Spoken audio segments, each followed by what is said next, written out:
કહેવાય છે કે કોઈ પણ વ્યક્તિની યોગ્યતા અને પાત્રતા તેના રંગરૂપથી નહીં પરંતુ તેના સદ્ગુણોથી થાય છે।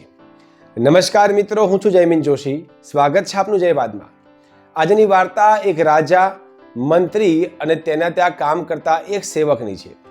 વર્ષો પહેલા એક રાજાને પોતાના રાજ્યમાં મહેસૂલ વિભાગની અંદર એક કર્મચારીની જરૂર પડી। તેને પોતાના મંત્રીને કહ્યું કે એક એવો વ્યક્તિ શોધી લાવો જે આપણા ત્યાં હિસાબ કિતાબ યોગ્ય રીતે કરી શકતો હોય, વહીવટી જ્ઞાન પૂરતું હોય અને કુશળ હોય। મંત્રીએ એક એવા વ્યક્તિની શોધ કરી અને રાજાની સામે લાવ્યા।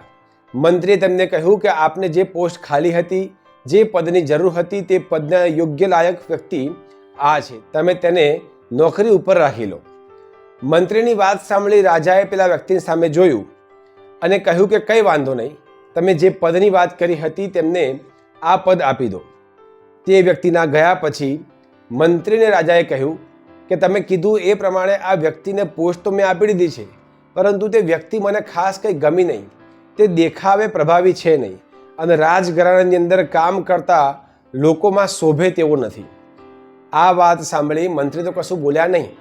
સમય વીતતો ગયો અને એક દિવસ ભર ઉનાળાની બપોરે રાજા પોતાના નગરમાં પ્રવાસે નીકળ્યા હતા।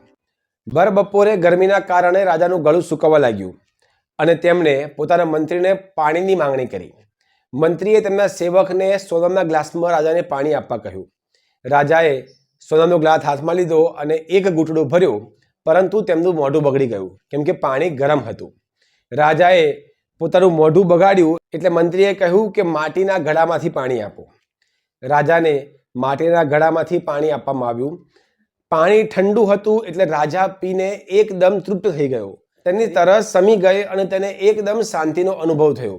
ભર બપોરે તડકામાં ઠંડુ પાણી મળ્યું એટલે રાજાએ હાશકારો પુકાર્યો।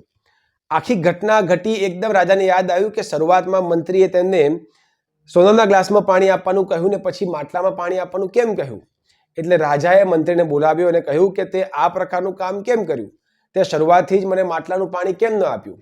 તરત જ મંત્રીએ કીધું કે ઠંડુ પાણી માટલાનું હોય, સોનાના ગ્લાસમાં પાણી પીવાથી ઠંડુ જ પાણી આપણને મળે તે યોગ્ય હોતું નથી। રાજાને આખી ઘટના યાદ આવી ગઈ અને તે સમજી ગયા કે તેમણે કેટલી મોટી ભૂલ કરી હતી।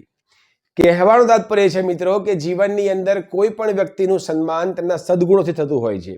તે કેવા દેખાય છે, કઈ જાતિમાંથી આવે છે, કઈ જ્ઞાતિમાંથી આવે છે, તેનાથી કોઈ ફરક પડતો નથી। કોઈ પણ વ્યક્તિ પાસે જો જ્ઞાન હોય, સદગુણો હોય અને સંસ્કારોથી સિંચન કરેલું હોય તો તે યોગ્ય પદ સુધી પહોંચે છે અને તે તેના સંપૂર્ણ રીતે અધિકારી હોય છે। આખા જગતથી તેને માન સન્માન અને મોભો મળતો જ હોય છે। સારું દેખાવાથી કે સારા કુળમાં આવવાથી વ્યક્તિ યોગ્ય છે તેવું સાબિત થતું નથી। આવી જ નવી વાર્તા અને નવા સંવાદ સાથે ફરી મળીશું। ત્યાં સુધી નમસ્કાર।